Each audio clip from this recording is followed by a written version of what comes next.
उसको।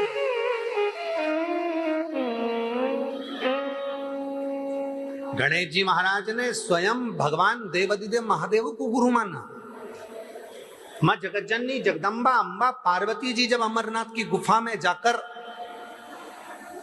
कथा को श्रवण करने के लिए बैठी, तब माता पार्वती जी ने भी हाथ जोड़कर कहा, मैंने सुना है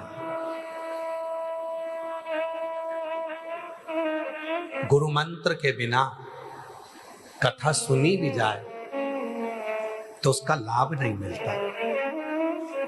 भोलेनाथ, मेरा कोई गुरु नहीं है, इसीलिए तो इस गुरु पूर्णिमा के पहले जो गुरु पूर्णिमा गई 2025 की, इसमें कहा था कि पति भी गुरु होता है, पिता भी गुरु होता है,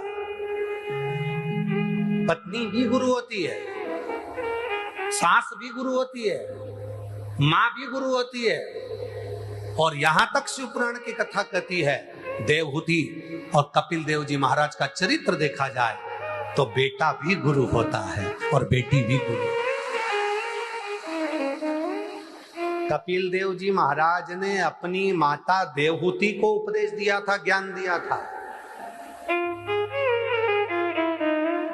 एक बेटे ने अपनी मां को ज्ञान दिया, बेटा गुरु बन गया।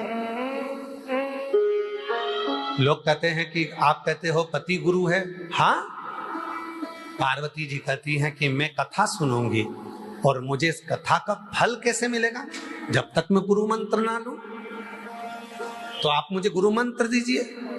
देवाधिदेव महादेव कहते हैं, सुनो पार्वती, संसार का मनुष्य जब शिव महापुराण की कथा को सुनने के लिए बैठता है और उस शिव पुराण के अंतर्गत ओम नमः शिवाय, नमः शिवाय, श्री शिवाय नमस्तुभ्यम का जब उच्चारण व्यास अपनी पीठ से करता है, वक्ता अपनी पीठ पर बैठकर जब इस उच्चारण को करता है और जितने श्रोता होते हैं जब इस मंत्र को साथ में बोलते हैं, उसी क्षण उसका गुरु मंत्र हो जाता है। और वो मंत्र मिलते ही आप रामचरितमानस उठा लीजिए, आप श्रीमद् भागवत उठा लीजिए, आप शिव पुराण की कथा उठा लीजिए, आप विष्णु पुराण उठा लीजिए, आप देवी भागवत उठा लीजिए। जितनी पुराणों को आपने सुना होगा, ईमानदारी से बोलना, जितनी पुराणों को सुना, श्रीमद् भागवत किस किसने सुनी? हाथ उठाओ जरा, जिन्होंने भागवत सुनी है। चलो रखो। भागवत सुनी तो पंडित जी शुरू करते हैं जब कथा को, तब उच्चारण करते हैं, ओम नमो भगवते वासुदेवाय, श्री कृष्ण शरणम नमः, श्री कृष्ण गोविंद हरे मुरारी हे नाथ नारायण। बोलो बोलो, बोलते कि नहीं बोलते? कथा चालू होने के पहले पंडित जी भजन गाकर आपसे भजन गवाते हैं। राम कथा चालू होने से पहले सीताराम सीताराम सीताराम सीताराम का उच्चारण करवाते हैं। विष्णु पुराण चालू होने से पहले श्रीमन नारायण श्रीमन नारायण श्रीमन नारायण का उच्चारण करते हैं। देवी भागवत प्रारंभ होने से पहले माता रानी का उच्चारण करवाते हैं। वो उच्चारण क्यों करवाते हैं?